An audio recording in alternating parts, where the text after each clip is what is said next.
Border Gavaskar ట్రోఫీలో భాగంగా Bharat Australia జట్ల మధ్య సిడ్నీలో జరుగుతున్న 5వ చివరి టెస్ట్ మ్యాచ్లో కూడా భారత బ్యాటర్ల కష్టాలు కొనసాగుతున్నాయి.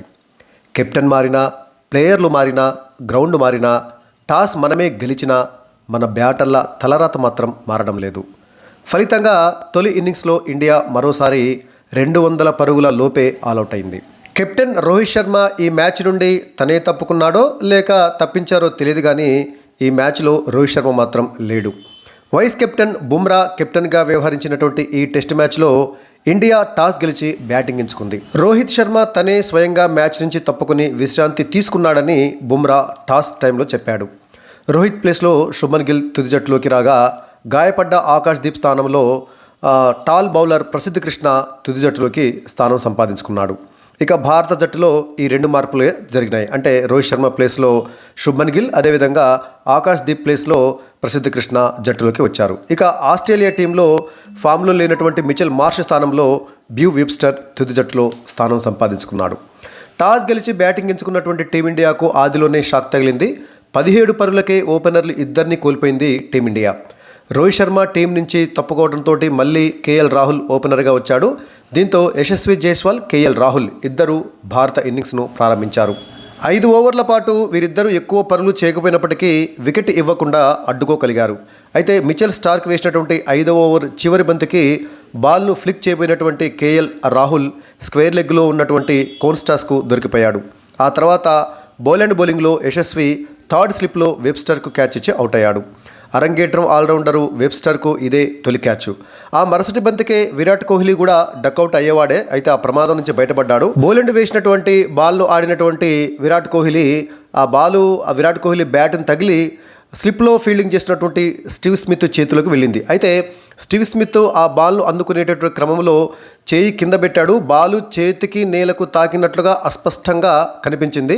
అయితే రివ్యూలో ఆ బాలు కింద పడి ఆ తర్వాత లేచి ఆ తర్వాత పక్కనే ఉన్నటువంటి లబుషేన్ చేతిలో పడింది. అయితే బాల్ గ్రౌండ్ను తాకిందా లేదా, లేకుంటే స్టీవ్ స్మిత్ చేతి నుంచి నేరుగా అది పుష్ అయ్యి లబుషేన్ చేతిలో పడిందా అనే డౌట్ తోటి థర్డ్ ఎంపైర్ని సంప్రదించగా, బాలు స్టీవ్ స్మిత్ చేతి నుంచి నేలకు అంటే గ్రౌండ్కు తగిలి లేచి అది లబుషేన్ చేతిలో పడిందని చెప్పేసి సమీక్షలో తేలటంతో కోహ్లీ ఊపిరి పీల్చుకున్నాడు. సో ఆ విధంగా స్వల్ప వ్యవధిలోనే 2 వికెట్లను కోల్పోయినటువంటి భారత్ను విరాట్ కోహ్లీ, శుభ్మన్ గిల్ వీరిద్దరూ కాపాడేందుకు ప్రయత్నించారు. దాదాపు 19 ఓవర్ల పాటు క్రీజులో పాతుకుపోయారు వీరిద్దరు కలిసి. 40 పరుగుల భాగస్వామ్యాన్ని నిర్మించారు. అంతా బాగుంది, పర్వాలేదు, ఇక లంచ్ బ్రేక్కు వెళ్తారు అని భావించిన వేళ తొలి సెషన్లో ముగింపునకు ఒకే ఒక బంతి ఉందంగా, అంటే ఫస్ట్ సెషన్లో చివరి బంతికి గిల్ అనవసరమైనటువంటి షాట్ తోటి వికెట్ను పారేసుకున్నాడు. సో నాథన్ లైన్ బౌలింగ్లో స్లిప్లో క్యాచ్ ఇచ్చి అవుట్ అయ్యాడు శుభ్మన్ గిల్. జైస్వాల్ 10 పరుగులకు, రాహుల్ 4 పరుగులకు అవుట్ అయితే శుభ్మన్ గిల్ 64 బంతులు ఎదుర్కొని 2 ఫోర్లతోటి 20 పరుగులు చేసి నాథన్ లైన్ బౌలింగ్లో స్లిప్లో స్టీవ్ స్మిత్కి క్యాచ్ ఇచ్చి అవుట్ అయ్యాడు. ఇక దీంతో లంచ్ విరామ సమయానికి ఇండియా 25 ఓవర్లలో 3 వికెట్ల నష్టానికి 57 పరుగులు చేసింది. అంటే రన్ రేటు ఓవర్కి 2.28గా ఉందన్నమాట. లంచ్ విరామం తర్వాత కోహ్లీతో కలిసి 5వ స్థానంలో బ్యాటింగ్కు వచ్చినటువంటి రిషబ్ పంత్ ఇన్నింగ్స్ను కొనసాగించారు. ఇద్దరు సీనియర్ బ్యాటర్లు వికెట్ల పతనాన్ని అడ్డుకోవటమే లక్ష్యంగా బ్యాటింగ్ను కొనసాగించారు. అయితే లంచ్ తర్వాత 6 ఓవర్ల పాటు బ్యాటింగ్ చేసినటువంటి విరాట్ కోహ్లీ మరోసారి ఆఫ్ సైడ్కు వెళ్తున్నటువంటి బంతిని ఆడబోయి థర్డ్ స్లిప్లో ఫీల్డింగ్ చేస్తున్నటువంటి వెబ్స్టర్కు క్యాచ్ ఇచ్చి అవుట్ అయ్యాడు.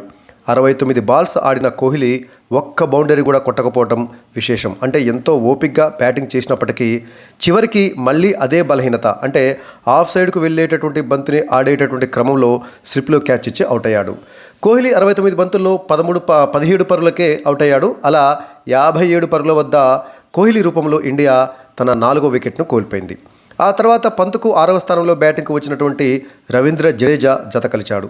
ఇద్దరు కలిసి వికెట్ల వద్ద పాతుకుపోవడమే లక్ష్యంగా బ్యాటింగ్ చేశారు. ముఖ్యంగా నిర్లక్ష్యపు షాట్లు కొట్టి అవుట్ అవుతాడనేటటువంటి విమర్శలను ఎదుర్కొంటున్నటువంటి రిషబ్ పంత్ తన సహజ సిద్ధమైనటువంటి ఆట తీరును పక్కన పెట్టి డిఫెన్స్ ఆడేందుకు శతవిధాలా ప్రయత్నించాడు. పిచ్ పేస్ బౌలింగ్కు అనుకూలిస్తుండటంతో ఆస్ట్రేలియా పేసర్లు బోలాండ్, స్టార్క్, కమిన్స్ వీరు ముగ్గురు కలిసి బౌన్సర్లతోటి పంతును బెంబేలెత్తించారు, కవ్వించారు.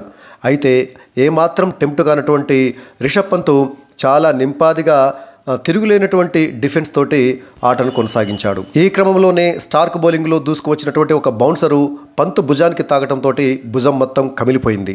అయినా కొంత ట్రీట్మెంట్ తీసుకొని మళ్ళీ బ్యాటింగ్ కొనసాగించాడు. 37వ ఓవర్లో అయితే స్టార్క్ వేసినటువంటి మరో బౌన్సరు నేరుగా రిషబ్ పంత్ హెల్మెట్ను తాకింది. హెల్మెట్ లేకుంటే రిషబ్ పంత్ ముఖం పచ్చడయ్యేదే.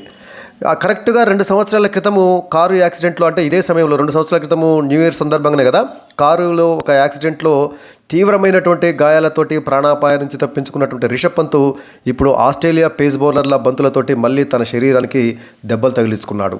పంత్, జడేజా వీరిద్దరు కలిసి పూర్తి డిఫెన్స్ ఆటకే ప్రాధాన్యత ఇవ్వడంతో రెండో సెషన్లో కూడా పరుగులు పెద్దగా రాలేదు. రన్ రేటు ఓవర్కి 2కు కాస్త ఎక్కువగా ఉంది అంతే. ఎప్పుడో 5 ఓవర్లకి 6 ఓవర్లకు ఒక బౌండరీ మాత్రం వచ్చింది. చివరికి ఓపిక నశించినటువంటి రిషబ్ పంత్ స్టార్క్ బౌలింగ్లో ఒక 4, వెబ్స్టర్ బౌలింగ్లో ఓ 6 బాదాడు. దీంతో టీ విరామ సమయానికి ఇండియా 50 ఓవర్లలో 4 వికెట్ల నష్టానికి 107 పరుగులు చేసింది. రెండో సెషన్లో ఇండియా 1 వికెట్ మాత్రమే కోల్పోయింది. అయితే పరుగులు కూడా పెద్దగా వేగంగా చేయలేదు. రన్స్ మాత్రం చాలా తక్కువగానే వచ్చాయని చెప్పాలి. ఫస్ట్ సెషన్లో 25 ఓవర్లలో 57 పరుగులు వస్తే రెండో సెషన్లో అదే 25 ఓవర్లలో 50 పరుగులు మాత్రమే వచ్చాయి. కాకపోతే ఫస్ట్ సెషన్లో 3 వికెట్లు కోల్పోతే రెండవ సెషన్లో ఒకే 1 వికెట్ను కోల్పోయింది. సాధారణంగా ఏంటంటే ఫస్ట్ సెషన్లో వికెట్లను కాపాడుకొని రన్స్ చేయకపోయినా రెండవ సెషన్ నుంచి రన్స్ ధారాళంగా వస్తాయి. అయితే ఇక్కడ రెండవ సెషన్లో కూడా ఫస్ట్ సెషన్స్తో పోలిస్తే చాలా తక్కువ రన్సే వచ్చాయని చెప్పాలి. టీ బ్రేక్ తర్వాత కూడా పంత్, జడేజా ఇద్దరు అదే ఆట తీరుతోటి బ్యాటింగ్ చేయడంతో మరో 5 ఓవర్ల పాటు వాళ్ళు బ్యాటింగ్ చేశారు. కానీ బౌలాండ్ వేసినటువంటి 57వ ఓవర్లో ఇండియా 2 వరుస బంతుల్లో 2 కీలకమైనటువంటి వికెట్లను కోల్పోయి మరింత కష్టాల్లో పడింది. ఎంతో ఓపికగా 98 బాల్స్ ఆడినటువంటి రిషబ్ పంత్ 3 4లు 1 6 తోటి 40 పరుగులు చేసినటువంటి దశలో బౌలాండ్ బౌలింగ్లో భారీ షాట్ కొట్టబోయి మిడ్ వికెట్లో ఉన్నటువంటి కమిన్స్కు క్యాచ్ ఇచ్చి అవుట్ అయ్యాడు. ఆ మరుసటి బంతికే నితీష్ కుమార్ రెడ్డి, అంటే 7వ స్థానంలో వచ్చింది కదా, వచ్చి రావడంతో తను ఎదుర్కొన్నటువంటి తొలి బంతికే నితీష్ కుమార్ రెడ్డి స్లిప్లో స్టీవ్ స్మిత్కు క్యాచ్ ఇచ్చి డక్అవుట్ అయ్యాడు. దీంతో ఇండియా 120 పరుగులకే 6 వికెట్లను కోల్పోయింది. మరి కాసేపు తన పోరాటాన్ని కొనసాగించినటువంటి రవీంద్ర జడేజా 91 బాల్స్ ఆడి 3 4లతోటి 26 పరుగులు చేసినటువంటి దశలో స్టార్క్ బౌలింగ్లో ఎల్బీడబ్ల్యూగా అవుట్ అయ్యాడు. 134 పరుగులకే ఇండియా 7 వికెట్లను కోల్పోవడంతో అసలు ఇండియా కనీసం 150 పరుగులైనా చేయగలుగుతుందా తన తొలి ఇన్నింగ్స్లో అనేటటువంటి డౌట్ వచ్చింది. వాషింగ్టన్ సుందర్ 14 పరుగులు చేయక చివర్లో కెప్టెన్ బుమ్రా అనూహ్యంగా ఎదురుదాడి చేసి కేవలం 17 బంతుల్లోనే 3 4లు 1 6 తోటి 22 పరుగులు చేయడంతో ఇండియా చివరికి 72.7 ఓవర్లలో 185 పరుగులకు ఆల్అవుట్ అయింది. ఇక ఆస్ట్రేలియా బౌలర్లలో బౌలాండ్ 4 వికెట్లతోటి సత్తా చాటితే స్టార్క్ 3 వికెట్లు, కమిన్స్ 2 వికెట్లు తీస్తే నాథన్ లయన్ 1 వికెట్ తీశాడు. అనంతరం తన తొలి ఇన్నింగ్స్ను ప్రారంభించినటువంటి ఆస్ట్రేలియా మొదటి రోజు ఆట ముగిసే సమయానికి 3 ఓవర్లలో 1 వికెట్ నష్టానికి 9 పరుగులు చేసింది. మొదటి రోజు ఆట చివరి బంతికి బుమ్రా బౌలింగ్లో ఉస్మాన్ ఖవాజా స్లిప్లో కేఎల్ రాహుల్కు క్యాచ్ ఇచ్చి అవుట్ అయ్యాడు. సో మొదటి రోజు 3 ఓవర్లలోనే ఇండియా తొలి వికెట్ తీయడంతో కాస్తంత సంతోషం అనిపించింది. ఇక రేపు అంటే రెండవ రోజు భారత బౌలర్లు ఎలా రాణిస్తారు అనే దానిపైనే ఈ మ్యాచ్లో మన భవిష్యత్తు ఆధారపడి ఉంటుంది. రేపు కనుక ఫస్ట్ సెషన్లోనే టకటక ఎక్కువ వికెట్లు తీసి మరి ఆస్ట్రేలియాను దాదాపు 200 పరుగుల లోపే మనం ఆల్అవుట్ చేయగలిగితే ఈ మ్యాచ్లో మనం కూడా పోటీలో ఉంటామని చెప్పవచ్చు. ఎందుకంటే ఫస్ట్ మ్యాచ్లో ఇదే బుమ్రా కెప్టెన్సీ చేసినటువంటి ఫస్ట్ మ్యాచ్లో కూడా మనం ఫస్ట్ ఇన్నింగ్స్లో 150 పరుగులకే ఆల్అవుట్ అయినప్పటికీ ఆ తర్వాత ఆస్ట్రేలియాను చాలా తక్కువ పరుగులకే వాళ్ళని ఆల్అవుట్ చేసి మనం పోటీలోకి వచ్చి ఆ తర్వాత మ్యాచ్ కూడా గెలవడం జరిగింది. సో పాజిటివ్గా ఆలోచించినట్లయితే ఆ మ్యాచ్ను గుర్తు తెచ్చుకుంటే మరి ఈ మ్యాచ్లో కూడా అప్పుడు బుమ్రానే కెప్టెన్, ఇప్పుడు బుమ్రానే కెప్టెన్, అప్పుడు మనం 150 పరుగులకి ఆల్అవుట్ అయినాం, ఇప్పుడు కూడా మనం 200 పరుగుల లోపే ఆల్అవుట్ అయినాం. సో ఈ లెక్కన చూసినట్లయితే ఈ సెంటిమెంట్ వర్కౌట్ అయితే మాత్రము రేపు ఆస్ట్రేలియాను 200 పరుగుల లోపే ఆల్అవుట్ చేసి మనం రెండో ఇన్నింగ్స్లో అన్న మన భారత బ్యాటర్లు కాస్తో కూస్తో మంచి స్కోర్ సాధించగలిగితే ఈ మ్యాచ్ మీద మనం ఆశలు పెట్టుకోవచ్చు. మరి తొలి రోజు ఆటపైన మీ అభిప్రాయం ఏమిటో కామెంట్ సెక్షన్లో కామెంట్ చేయండి. ఇక ఈ మ్యాచ్లోని స్కోర్ బోర్డు విషయానికి వచ్చినట్లయితే టాస్ గెలిచి మొదట బ్యాటింగ్ చేపట్టినటువంటి ఇండియా తన తొలి ఇన్నింగ్స్లో 72.2 ఓవర్లలో 185 పరుగులకు ఆల్అవుట్ అయింది. ఓపెనర్లు యశస్వి జైస్వాల్ 26 బంతులు ఎదుర్కొని 1 4 తోటి 10 పరుగులు చేసి బౌలాండ్ బౌలింగ్లో వెబ్స్టర్కి క్యాచ్ అవుట్ అయితే మరొక ఓపెనర్ కేఎల్ రాహుల్ 14 బంతులు ఎదుర్కొని 4 పరుగులు మాత్రమే చేసి మిచెల్ స్టార్క్ బౌలింగ్లో శామ్ కోన్స్టస్కు క్యాచ్ ఇచ్చి అవుట్ అయ్యాడు. 3వ స్థానంలో బ్యాటింగ్ వచ్చినటువంటి శుభన్ గిల్ 64 బంతులు ఎదుర్కొని 2 ఫోర్లతోటి 20 పరుగులు చేసి నాథన్ లైన్ బౌలింగ్లో స్టీవ్ స్మిత్కి క్యాచ్ ఇచ్చి అవుట్ అయ్యాడు. ఇది ఫస్ట్ సెషన్లో అంటే లంచ్ విరామానికి ముందు చివరి బంతికి శుభన్ గిల్ అవుట్ కావడం జరిగింది. ఇక లంచ్ విరామం తర్వాత కొద్దిసేపు బ్యాటింగ్ చేసినటువంటి కోహ్లీ 69 బంతులు ఎదుర్కొని ఒక్క 4 కూడా కొట్టకుండా, అంటే ఒక్క బౌండరీ కూడా లేదు, 69 బంతులు ఆడినప్పటికీ ఒక్క బౌండరీ కూడా కొట్టకుండా 17 పరుగులు చేసి చివరికి బౌలింగ్లో వెబ్స్టర్కి క్యాచ్ ఇచ్చి అవుట్ అయ్యాడు. ఇక వికెట్ కీపర్ రిషబ్ పంత్ 98 బంతులు ఎదుర్కొని 3 4లు 1 సిక్సర్ తోటి 40 పరుగులు చేసి బౌలింగ్లో కమిన్స్కి క్యాచ్ ఇచ్చి అవుట్ అయ్యాడు. సో ఇండియా తొలి ఇన్నింగ్స్లో రిషబ్ పంతే టాప్ స్కోరర్, 40 పరుగులు చేసినటువంటి రిషబ్ పంతే టాప్ స్కోరర్. ఇక తర్వాత రవీంద్ర జడేజా 95 బంతులు ఎదుర్కొని 3 ఫోర్లతోటి 26 పరుగులు చేసి మిచెల్ స్టార్క్ బౌలింగ్లో ఎల్బీడబ్ల్యూగా అవుట్ అయ్యాడు. నితీష్ కుమార్ రెడ్డి గత మ్యాచ్లో తొలి ఇన్నింగ్స్లో సెంచరీ చేసినటువంటి నితీష్ కుమార్ రెడ్డి రెండవ ఇన్నింగ్స్లో 1 పరుగుకి అవుట్ అయ్యాడు. మళ్ళీ ఇప్పుడు 5వ టెస్ట్లో తొలి ఇన్నింగ్స్లో తను ఎదుర్కొన్న తొలి బంతికే బౌలింగ్లో స్టీవెన్ స్మిత్కి క్యాచ్ ఇచ్చి డక్ అవుట్ అయ్యాడు. సో ఒక సెంచరీ తర్వాత 2 స్వల్ప స్కోర్లు అంటే సింగిల్ డిజిట్ అంటే ఇప్పుడు కనీసం 1 పరుగు కూడా చేయలేదు, డక్ అవుట్ అయ్యాడు. సో వాషింగ్టన్ సుందర్ 30 బంతులు ఎదుర్కొని 3 ఫోర్లతోటి 14 పరుగులు చేసి కమిన్స్ బౌలింగ్లో అలెక్స్ క్యారీకి క్యాచ్ ఇచ్చి అవుట్ అయ్యాడు. ప్రసిద్ధ కృష్ణ 10 బంతులు ఎదుర్కొని 3 పరుగులు చేసి మిచెల్ స్టార్క్ బౌలింగ్లో శామ్ కోన్స్టస్కు క్యాచ్ ఇచ్చి అవుట్ అయ్యాడు. ఇక కెప్టెన్ బుమ్రా 17 బంతులు ఎదుర్కొని 3 4లు 1 సిక్సర్ తోటి 22 పరుగులు చేసి కమిన్స్ బౌలింగ్లో మిచెల్ స్టార్క్ క్యాచ్ ఇచ్చి అవుట్ అయ్యాడు.